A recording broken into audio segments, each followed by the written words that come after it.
Hi all, welcome to Eminent PSC. So, നമ്മൾ ഇന്ന് LSGI secretary films practice ടെസ്റ്റിന്റെ medieval India എന്ന് പറഞ്ഞ സബ്ജക്റ്റുമായി ബന്ധപ്പെട്ട് 10 ക്വസ്റ്റ്യൻസ് ആണ് നിങ്ങൾക്ക് ടെസ്റ്റിനകത്ത് തന്നിട്ടുണ്ടായിരുന്നത്. സോ അതിന്റെ ഒരു ഡിസ്കഷനിലേക്കാണ് നമ്മൾ കിടക്കുന്നത്. So let start the discussion. So first question ഇങ്ങനെയായിരുന്നു, which of the following pair is correctly matched? Okay, ഒരു match the following type of question ആണ്, പെയർ വൈസ് ആയിട്ടുള്ള ഒരു ചോദ്യമായിരുന്നു.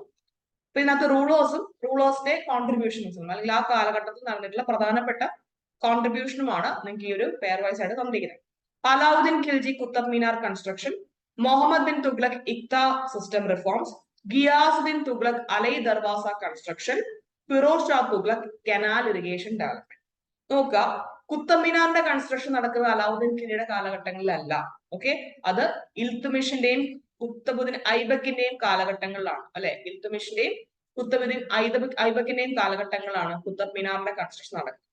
അതായത് ഇപ്പൊ ഐബക്ക് സ്റ്റാർട്ട് ചെയ്ത് വിട്ടു, ഇൽത്തുമിഷ് അത് കംപ്ലീറ്റ് ചെയ്തു എന്ന് പറയും. പിന്നെ ചില ലേറ്റർ സ്റ്റേജുകളിൽ ഫിറോസ് ഷാ തുഗ്ലക്കിന്റെ ഫർദർ അഡീഷൻസ് നമുക്ക് കുത്തബ് മീനാറിൽ കാണാൻ പറ്റും. അത് തെറ്റാണ്. മുഹമ്മദ് ബിൻ തുഗ്ലക് ഇക്ത സിസ്റ്റം റിഫോംസ് അല്ല. നമ്മുടെ ഇക്ത സിസ്റ്റംസ് റിഫോംസിന്റെ സ്റ്റാർട്ടിങ് തന്നെ ശരിക്കും പറഞ്ഞാൽ ഇൽത്തുമിഷിന്റെ കാലഘട്ടങ്ങളിലാണ്. പിന്നീട് പല കാലഘട്ടങ്ങളിൽ, എസ്പെഷ്യലി അലാവുദ്ദീൻ ഖിൽജിയുടെ കാലഘട്ടങ്ങളിൽ ഇക്ത സിസ്റ്റത്തിനെ ഒന്ന് കുറച്ചു കൊണ്ടുവന്നു. പിന്നെ ഫിറോസ് ഷാ തുഗ്ലക്ക് വന്നപ്പോൾ കുറച്ചുകൂടി ഇക്ത സിസ്റ്റം കൂടി, അങ്ങനെയാ പോയിട്ടുണ്ടാകും. ഇതിന് മുഹമ്മദ് ബിൻ തുഗ്ലക്കുമായിട്ട് യാതൊരു ബന്ധവും ഇല്ല. അലൈ ദർവാസ എന്ന് പറയുന്നത് അലാവുദ്ദീൻ ഖിൽജി ഉണ്ടാക്കിയിട്ടുള്ള ഒരു പ്രധാനപ്പെട്ട ഡോർവേ ആണ്, ഒരു ഗേറ്റ് വേ ആണ് അലൈ ദർവാസ എന്ന് പറയുന്നത്. അതും ഗിയാസുദ്ദീൻ തുഗ്ലക്കുമായിട്ട് യാതൊരു ബന്ധവും ഇല്ല. Firoz Shah Tughlaq canal irrigation development, അതാണ് കറക്റ്റ് ആയിട്ടുള്ള ഉത്തരം. ഏറ്റവും കൂടുതൽ ഇന്ത്യയിലെ കനാലുകൾ, ഇറിഗേഷൻ നെറ്റ്വർക്കുകൾ നിർമ്മിച്ചിരിക്കുന്നത് ഫിറോസ് ഷാ തുഗ്ലക് ആണ്. So answer is option D. Now, which sultan was known as Lak Baksh for his generous donation? Lakh Baksh എന്ന ടൈറ്റിലിൽ സാധാരണ അറിയപ്പെട്ടിരുന്ന സുൽത്താൻ ഏതാണെന്നാണ് ചോദ്യം. Qutbuddin Aibak, Balban, Alauddin Khilji, Muhammad bin Tughlaq. Answer is option A, Qutbuddin Aibak. Lakh Baksh എന്നാണ് ഇദ്ദേഹത്തിന് അറിയപ്പെട്ടിരുന്നത്, ബിക്കോസ് കുറെ ഡൊണേഷൻസും മറ്റു കാര്യങ്ങളെല്ലാം നൽകിയത് കൊണ്ടാണ്. Okay, so answer option A ആണ്. Third question, which sultan shifted the capital of the Delhi sultanate from Delhi to Devagiri? ഡൽഹിയിൽ നിന്നും ദേവഗിരി ഭാഗത്തേക്ക് Delhi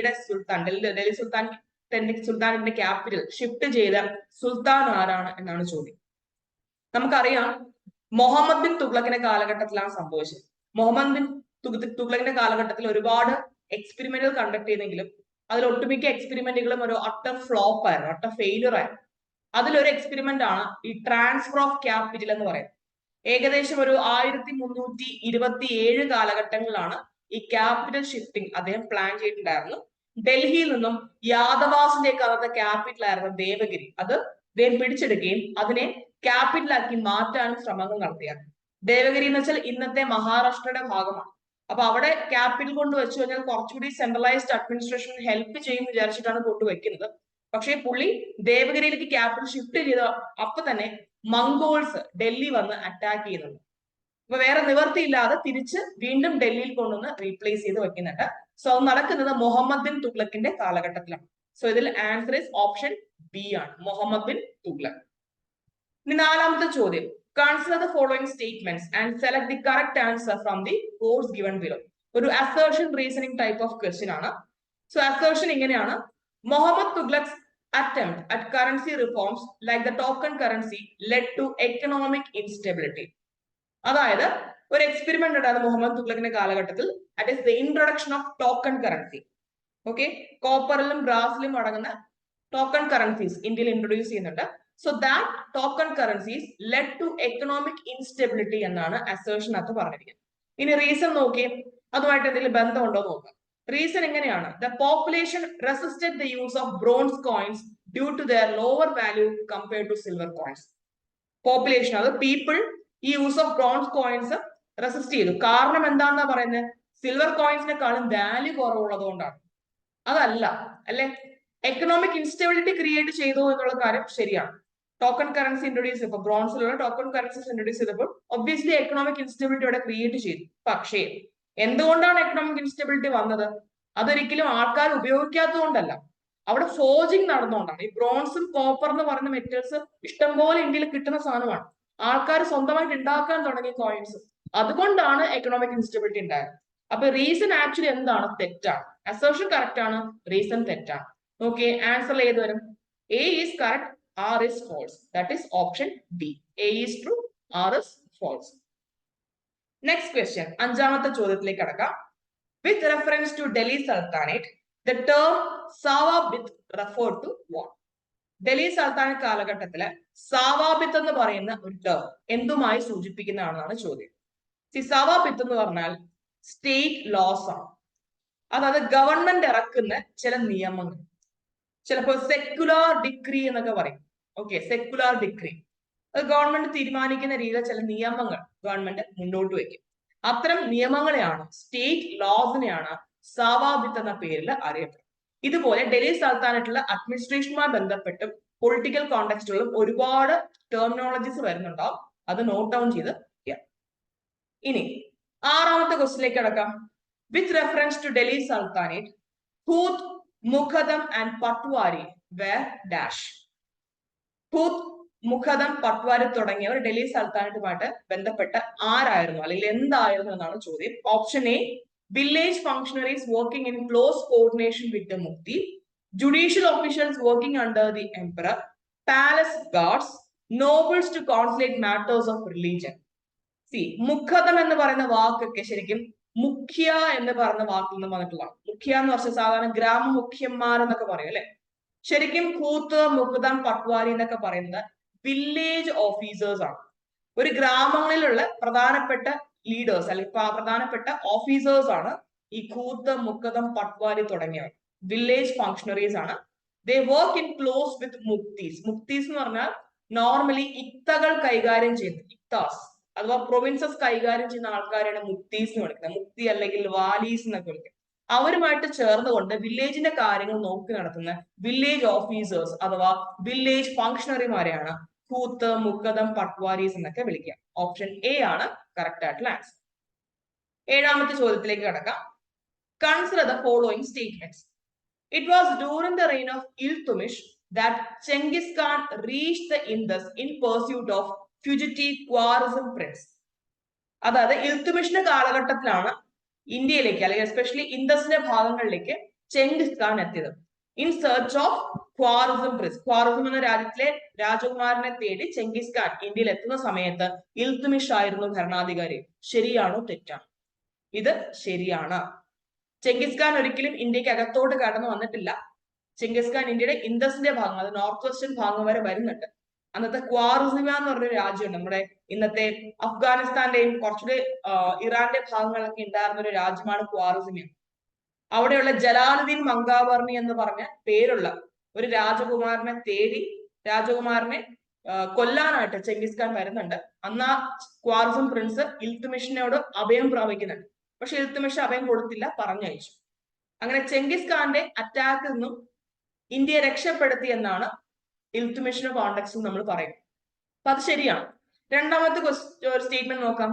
during the reign of Alauddin Khilji, one Mongol assault march up to Delhi and besiege the city. Alauddin ഖിൽജിയുടെ കാലഘട്ടത്തിൽ ഒരു Mongol assault Delhi വരെ എത്തുകയും city completely പിടിച്ചെടുക്കുകയും ചെയ്തിട്ടുണ്ടായിരുന്നു. ശരിയാണോ തെറ്റാണോ? അതും ശരിയാണ്.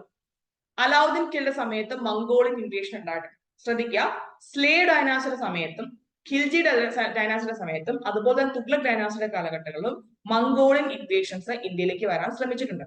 അലാവുദ്ദീൻ ഖിൽജിയുടെ സമയത്ത് ഡൽഹി വരെ എത്തി ബാറ്റിൽ ഓഫ് കിളി എന്നൊക്കെ പറഞ്ഞൊരു യുദ്ധമൊക്കെ നടത്തി. കുറച്ചു നാളത്തേക്ക് ഈ സിറ്റി തന്നെ കംപ്ലീറ്റ്ലി മംഗോൾസിന്റെ കൈവശമായിരുന്നു. പിന്നീട് അലാവുദ്ദീൻ ഖിൽജി അവരെയൊക്കെ തോൽപ്പിക്കുകയും ഈ പറഞ്ഞ ഡൽഹി തിരിച്ചു പിടിക്കുകയുമാണ് ചെയ്തിട്ടുണ്ടായിരുന്നത്. അപ്പൊ അതും ശരിയാണ്. So which of the above statements is or correct? രണ്ട് സ്റ്റേറ്റ്മെന്റും കറക്റ്റ് ആണ്. Both 1 and 2. ഓപ്ഷൻ സി ആണ് കറക്റ്റ് ആയിട്ടുള്ള ആൻസർ. നൗ എട്ടാമത്തെ ചോദ്യത്തിലേക്ക് കടക്കാം. The king was freed from his people and they from their king. അതായത് രാജാവിൽ നിന്നും ജനങ്ങളും രക്ഷപ്പെട്ടു, ജനങ്ങളിൽ നിന്നും രാജാവും രക്ഷപ്പെട്ടു. On whose death Badauni comment this. ആരുടെ മരണ സമയത്താണ് ബദൌണി എന്ന് പറയുന്ന ഒരു പോയിറ്റ് അല്ലെങ്കിൽ ഒരു റൈറ്റർ ഇങ്ങനെ കമന്റ് ചെയ്തത്?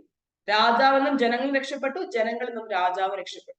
ആൻസർ ഓപ്ഷൻ സി ആണ്, മുഹമ്മദ് ബിൻ തുഗ്ലക്. നമ്മൾ നേരത്തെ പറഞ്ഞു തുഗ്ലക് ഒരുപാട് എക്സ്പെരിമെന്റുകൾ ഇന്ത്യയിൽ കണ്ടക്ട് ചെയ്യുന്നുണ്ടായിരുന്നു. ഒട്ടുമിക്കതും ഫെയിലർ ആയിരുന്നു. അതോടുകൂടി രാജാവിനോടുള്ള ട്രസ്റ്റ് പലർക്കും നഷ്ടപ്പെടുന്നുണ്ട്. സ്വാഭാവികമായിട്ടും പുതിയ പുതിയ രാജ്യങ്ങളൊക്കെ അവിടെ എസ്റ്റാബ്ലിഷ് ചെയ്യാൻ തുടങ്ങി.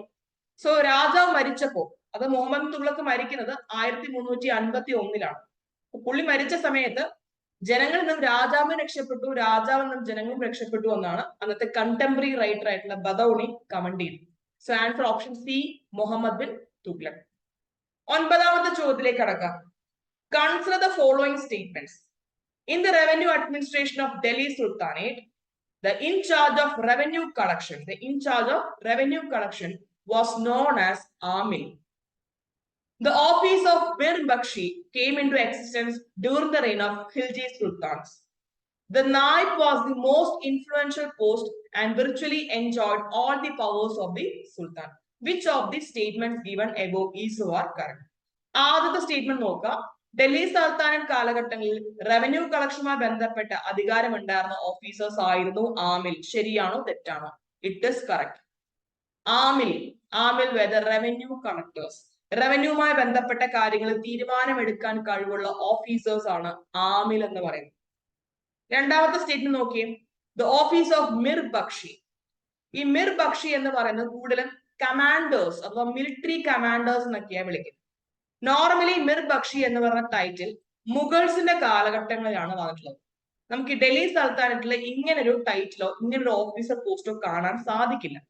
ഓക്കെ, സോ അങ്ങനെ നോക്കുവാണെങ്കിൽ the reign of Khilji sultans ആണ് വന്നു എന്ന് പറഞ്ഞു. അതിനർത്ഥം എന്താണ്? ആൻസർ തെറ്റാണ്. ഈ സ്റ്റേറ്റ്മെന്റ് തെറ്റാണ്. മിർ ബക്ഷി മുഗൾ അഡ്മിനിസ്ട്രേഷനുമായി ബന്ധപ്പെട്ട officer. The Naib was the most influential post and virtually enjoyed all the powers of the Sultan. Correct ആണ്. ഈ ഡൽഹി സുൽത്താനേറ്റ് കാലഘട്ടങ്ങളിൽ നായിബ് എന്ന് പറഞ്ഞൊരു പോസ്റ്റ് ഉണ്ട്. രാജാവിന് തൊട്ട് താഴെയാണെന്നാണ് ഈ പോസ്റ്റിനെ അറിയപ്പെടുന്നത്. ബിക്കോസ് ഈ നായിബ് ഒരു മിലിറ്ററി കമാൻഡർ ആയിട്ടാണ് ശരിക്കും അധികാരത്തിൽ വരിക. നായിബ് എന്ന് വെച്ചാൽ മിലിറ്ററി കമാൻഡർ ആണ്. പക്ഷേ ആ വ്യക്തിക്ക് ചിലപ്പോൾ രാജാവിന്റെ ഒരു ചീഫ് അഡ്വൈസർ ആയിട്ടൊക്കെ ജോലി കിട്ടാറുണ്ട്. ഫോർ എക്സാമ്പിൾ ഞാൻ പറയാം, അലാവുദ്ദീൻ ഖിൽജിയുടെ കാലഘട്ടത്തിലെ ഏറ്റവും പ്രധാനപ്പെട്ട നായിബ് എന്ന് പറഞ്ഞ പോസ്റ്റ് സ്വീകരിച്ചിരുന്ന വ്യക്തിയായിരുന്നു മാലിക് കാഫൂർ. ഈ മാലിക് കാഫൂർ അലാവുദ്ദീൻ ഖിൽജിയുടെ ഒരു പ്രധാനപ്പെട്ട അഡ്വൈസർ കൂടിയായിരുന്നു. മാത്രമല്ല ഒരുപാട് മിലിറ്ററി എക്സ്പെഡിഷൻ എസ്പെഷ്യലി സൗതേൺ ഭാഗത്തേക്ക് എക്സ്പെഡിഷൻസ് നടത്തിയിട്ടുണ്ട്. അപ്പൊ അത് ശരിയാണ്. അപ്പൊ ഇതിൽ ആദ്യത്തെ മൂന്നാമത്തെ സ്റ്റേറ്റ്മെന്റ് മാത്രമേ ശരിയായിട്ടുള്ളൂ, രണ്ടാമത്തെ തെറ്റാണ്. So which of the above statements are correct? 1 and 3 only. Option A ആണ് കറക്റ്റ് ആയിട്ടുള്ള ആൻസർ. ഞാൻ അവസാനത്തെ ക്വസ്റ്റിലേക്ക് വരാം. ഒരു സിമ്പിൾ ആയിട്ടുള്ള ഒരു ചോദ്യമാണ്. Which ruler founded the city of Agra? Agra city found ചെയ്ത വ്യക്തി ആരാണ്? ഓക്കെ, ആഗ്ര എന്ന് പറയുന്ന ഭാഗത്ത് ഒരു സിറ്റി ഫൗണ്ട് ചെയ്ത വ്യക്തി ആരാണ്? ആൻസർ ഓപ്ഷൻ ഡി ആണ്, സിക്കന്ദർ ലോധി. ആഗ്ര എന്ന സിറ്റി ഫൗണ്ട് ചെയ്യുക മാത്രമല്ല, ഡൽഹി സുൽത്താനേറ്റിന്റെ ക്യാപിറ്റൽ ഡൽഹിയിൽ നിന്നും ആഗ്രയിലേക്ക് ഷിഫ്റ്റ് ചെയ്തതും സിക്കന്ദർ ലോധിയാണ്. ഫോർ ദ ഫസ്റ്റ് ടൈം ആദ്യമായിട്ട് ഡൽഹിയിൽ നിന്നും ആഗ്രയിലേക്ക് ക്യാപിറ്റൽ ഷിഫ്റ്റ് ചെയ്തതും സിക്കന്ദർ ലോധിയാണ്. ലോധി ഡൈനാസ്റ്റിയിലെ, അതായത് ഡൽഹി സുൽത്താനേറ്റിലെ അവസാനത്തെ രാജ്യം അല്ലെ, അവസാനത്തെ ഡൈനാസ്റ്റി, ലോധി ഡൈനാസ്റ്റിയിലെ രണ്ടാമത്തെ രാജ്യം. ബഹ്ലു ലോധി കഴിഞ്ഞാൽ പിന്നെ അടുത്ത രാജാവാണ് സിക്കന്ദർ ലോധി. വളരെ ഇമ്പോർട്ടന്റ് ആയിട്ടൊരു പേഴ്സൺ ആയിരുന്നു. ചെറിയ രീതിയിൽ ഡെവലപ്മെന്റ് കൊണ്ടുവരാനൊക്കെ ശ്രമങ്ങൾ നടത്തിയെങ്കിലും പക്ഷേ പാളിപ്പോയി. സിറ്റി ഫൗണ്ട് ചെയ്തു, ആഗ്രയിലേക്ക് ക്യാപിറ്റൽ ഷിഫ്റ്റ് ചെയ്യുകയും ചെയ്യുന്നുണ്ട്. ഓക്കെ, സോ ഇത്രയും 10 ക്വസ്റ്റ്യൻസ് ആയിരുന്നു നിങ്ങൾക്ക് ടെസ്റ്റിനകത്ത് ഉണ്ടായിരുന്നത്. ഇതിന്റെ ആൻസേഴ്സ് എല്ലാം നിങ്ങൾക്ക് മനസ്സിലായെന്ന് വിശ്വസിക്കുന്നു. So until then signing off. Thank you.